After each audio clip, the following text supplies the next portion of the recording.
Hey, what's going on, my friend? It's Jeff Newport from chasingstrength.com.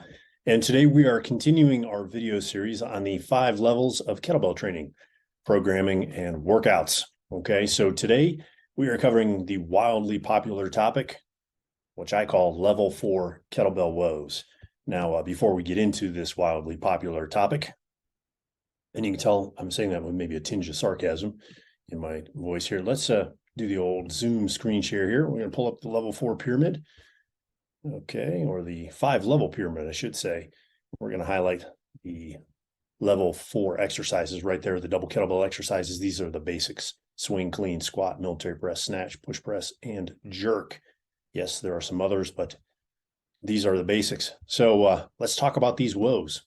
Okay, so in the past few months, I cannot count the number of emails that I've gotten or forum posts that I've read from guys who have actually hurt themselves doing level 4 double kettlebell training. So that's what we're talking about today. Super popular: injuries. In fact, nobody really wants to talk about injuries. We like to pretend they don't exist, and they certainly would never happen to us, nor would we ever admit to anybody if they did, right? So we'd probably just say something like, I'm really busy, I'm taking some time off.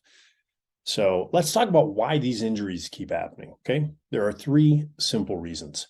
And the first one is, I think it's pretty simple. No one has ever come right out and told somebody straight to their face this reason. It's this: double kettlebell training plays by different rules than single kettlebell training. So yes, the techniques are similar, but they are not the same. Okay, let me repeat that. The techniques are not the same. They are not identical. For example, single kettlebell technique is based on the hinge, like you'd find in the swing. Double kettlebell technique is not. It's based on something else. Another point: there's more room for error with single kettlebell technique. For example, you can lean sideways on a single kettlebell press. Excuse me, my coffee was too hot this morning and I burnt my tongue. So I'm having a hard time speaking because I got that, you know what it's like when you burn your tongue, right? So it's all you can feel. That's all you're aware of when you talk. So back to the sideways lean on a single kettlebell press, right? There is no sideways lean on a double kettlebell press. You can only lean backwards, right? If you try and lean sideways, you're going to jack up a shoulder or your lower back or your neck. All right, fun times. Okay, so these guys who don't know these differences, don't know the difference between single and double kettlebell technique, they mistakenly assume, through no fault of their own, that the technique is, well, the same. And that's because nobody's told them. All right, so the number 2 reason: most people are taught that their single kettlebell technique has to look a certain way.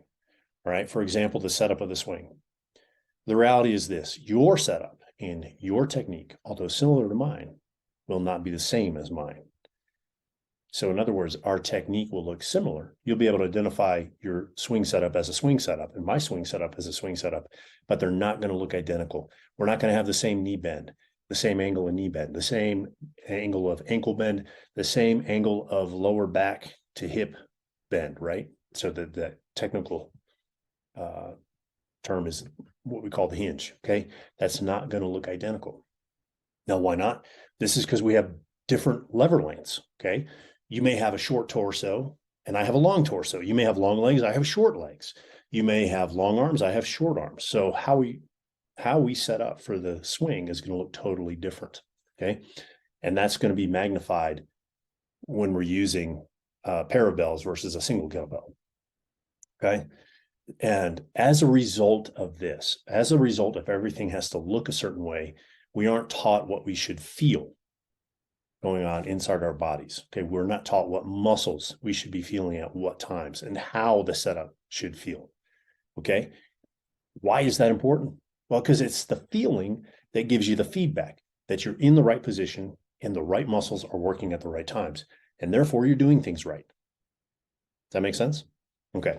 Lastly, people's physical limitations were not or are not addressed, and they weren't alleviated or aren't alleviated through proper single kettlebell technique and proper single kettlebell programming. Okay, so guys show up to the level 4 training thinking they're ready to go, only to discover a few workouts in that their left shoulder hurts more than their right shoulder, or both their shoulders hurt, Okay. Their lower backs hurt, their knees hurt, or maybe this didn't show up in single kettlebell training, but I see it often in double kettlebell training. The elbow hurts. One elbow hurts over another. Okay. So that old injury that they thought they'd taken care of suddenly resurfaces. And the reality is they had just changed exercises and temporarily escaped the pain cycle, but they never truly and really fixed the whole issue. Now, double kettlebell training, their new double kettlebell workout, just threw them right back up against their issues again. Because remember, single kettlebell technique is slightly different than double kettlebell technique. There's less degrees of freedom. That's kind of the terminology we use. Okay. So they end up shooting themselves in the foot and they don't even know why. Now, this may sound like pie in the sky, right? But unfortunately, I've lived this out. Now, unfortunately, like I said, I've lived this out. Fortunately, it didn't happen to me through kettlebell training. It happened to me through barbell training, which is one of the reasons I love kettlebell training so much. It's because it's way easier on the body than barbell training. Okay. So look, I know what it feels like not to be able to train, not to be able to work out. I spent the better part of my 30s, from about 32 to 38 or so, rehabbing injuries, and incessantly, if I look kind of pissed off, it's because I am. It's just, that was a long time ago, but it still frustrates me. I was incessantly modifying my workouts to work around my pain and my dysfunction. Now, if you look at that, 32 to 38, that's 6 years. That's a long time, right? And what most people don't know is that now, between my wife and I, she's a doctor of physical therapy, and she already had her degree. We took multiple what would you call it? She took multiple postgraduate certifications, and so did I. And between the two of us doing advanced certifications, and she did advanced treatments, right? We spent about $25,000. Now, that does not include kettlebell certifications, right? So that's on top of the $25,000. That was all just to get me out of pain and moving like I wanted again, right? I think you would agree, 25,000 roughly, that's a lot of money, right? That's easily a brand new car, or a pretty decent brand new car, right? Well, what most people don't know is that it took me another 4 years to get to do what I love to do, which was Olympic weightlifting. So at age 32, I had to stop lifting. And it took me to age 42 to return to competition on the weightlifting platform, to go 5 for 6, three white lights on the snatch, or three, let me rephrase this so you understand it. 3 lifts where I got white lights, 3 white lights on the snatch, right? And then 2 lifts where I got 3 white lights on the clean and jerk, 2 out of 3 lifts. So 5 for 6 on the day. It took me 10 years to get back there. I think you agree. A decade is a long time. I don't want to ask you to imagine that, and I hope and pray that you never have to experience that, right? Because it just wears you down. You have to have some determination to not give up, okay? And it's for that reason, right? Because so many people give up, and so many people don't know where to turn and don't know where to look, and don't know that they're going to get injured if they use the same techniques with single kettlebell training and they haven't taken care of their issues and they bring it to double kettlebell training. It's for that reason that I put together a series of instructional videos for you on level 4 double kettlebell exercises, and it's called Kettlebell Strong. I'm going to leave the link below this video. You can check it out if you want to.